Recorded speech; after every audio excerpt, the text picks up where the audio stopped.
তো hello guys, ভাবছো যে এখন আবার কোথায় যাচ্ছি?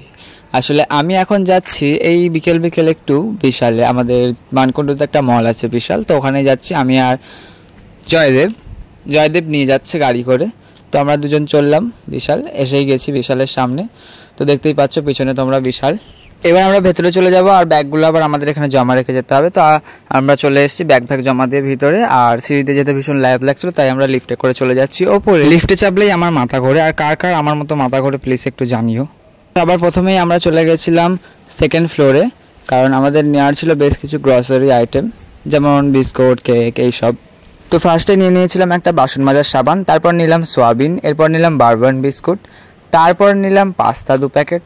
তারপর আমি ভাবলাম যে একটু ম্যাগি নেওয়া যাক, কারণ ম্যাগি সব থেকে ফেভারিট ভাই। কিছু নাও আর না নাও, কিছু খাও আর না খাও, ম্যাগি খাও ভাই। আমার তো ম্যাগি ভীষণ ফেভারিট। তারপর একটা মেরি বিস্কুট নিলাম, হ্যাপি হ্যাপি বিস্কুট নিলাম।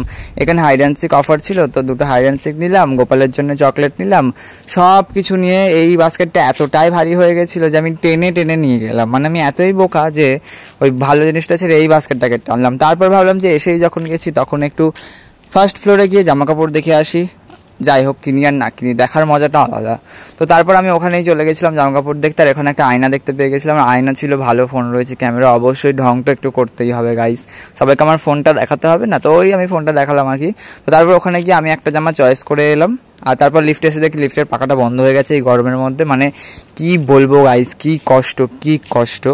তারপর সোজা তলায় চলে গেলাম। তারপর ওখানে গিয়ে একটা সানগ্লাস পরে দেখলাম যে নিজেকে একদম কানা কানা লাগছে, তাই আবার আমি ওটা নিজের জায়গাতেই রেখে দিলাম। তখনই খেয়াল করলাম যে 2টো বাচ্চা এসছে তার মায়ের সাথে, যে পুরো বিশালের মলটাকে ধ্বংস করে দেওয়ার প্ল্যান করেই ফেলেছে, সবকিছু তছনছ করে দিচ্ছে। আর এই বউটার হাজবেন্ড ভাবছিল যে আমি বাচ্চাগুলোর না, এই বউটার ভিডিও করছি, তাই অদ্ভুতভাবে দেখছিল। তারপর সব কিছু নিয়ে বাইরে চলে এলাম, আর জিনিসগুলো ব্যাগে ভরে ফেললাম, কারণ ওখানে তো আবার ব্যাগ দেয় না, ব্যাগটা নিজেকেই নিয়ে যেতে হয়েছিল। আর তারপর আবার আমাদের বাহনটাকে সঙ্গে নিয়ে, আমাদের হিরো হন্ডা প্লাজাটাকে সঙ্গে নিয়ে আমরা হিরো হন্ডা প্লাজায় চেপে একটু স্ট্যান্ডের দিকে চলে গেলাম, কারণ এখান থেকে আবার আমাকে কাজে যাওয়ার ছিল। তো আমি বললাম যে ঠিক আছে স্ট্যান্ড দিয়ে যাওয়া যাক, একটু স্ট্যান্ডের হাওয়া খাওয়াও হয়ে যাবে। তো স্ট্যান্ড রোড ধরে গিয়ে হরে আমাকে আমার কাজের জায়গায় নামিয়ে দিল। এবার ও চলে যাবে বাড়ি জিনিসপত্র নিয়ে। তো যথারীতি আমি ওকে টাটা করে দিলাম, বাই করে দিলাম, আর আমি চলে এলাম আমার ক্যাফেতে। হ্যাঁ, মানে আমি চলে এলাম আমার ক্যাফেতে। এবার এখানে আমার কিছু টুকটাক কাজ আছে, যেগুলো করে নেব, ব্যাস তারপরেই মজাই মজা। এবার তোমরা ভাববে যে মজাটা কীরকম। মজাটা এই জন্যে কারণ ক্যাফেতে তো এসি আছে, বাইরে তো গরম। তো তারপর ওখানে আমাকে দাদা টিফিন দিয়ে দিয়েছিল চাউমিন, গণেশ রোল সেন্টারের চাউমিন, যেটা আমার এবং সবারই খুব ফেভারিট, যেটা স্ট্যান্ডে গেলেই তোমরা পেয়ে যাবে, গণেশ রোল সেন্টার দেখবে। ওখানে চাউমিনটা সবাই একবার ট্রাই করে দেখতে পারো, আশা করি খুব খুব ভালো লাগবে। ঠিক আছে, তো তারপর আমি ওখানে বসেছিলাম, আমার কাজ প্রায় শেষের দিকে, প্রায় 9:30টার দিকে হঠাৎ জয়দেব আবার আগমন হয়েছিল, কারণ আমাকে তো গাড়ি করে দিয়ে গেছিলো, আমায় নিয়ে যাবে কে।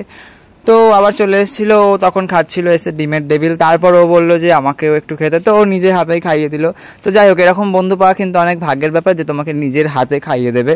যদি তোমার এরকম বন্ধু থাকে তাহলে তুমি কিন্তু অনেক লাকি। তো তারপর আর কি, সেরকম আর কাস্টমার ছিল না, রাত হয়ে গেছিলো, ফাঁকা ছিল একটু। তো আমরা দুজন বসে আর কি গল্প আড্ডা করছিলাম, খাওয়া দাওয়া করছিলাম। তো আর তোমরা যদি এই ক্যাফেটায় আসতে চাও তাহলে বলে দিই, এটা হলো বড়বাজার স্টেট ব্যাংকের একদম অপোজিটে, অবশ্যই এসো।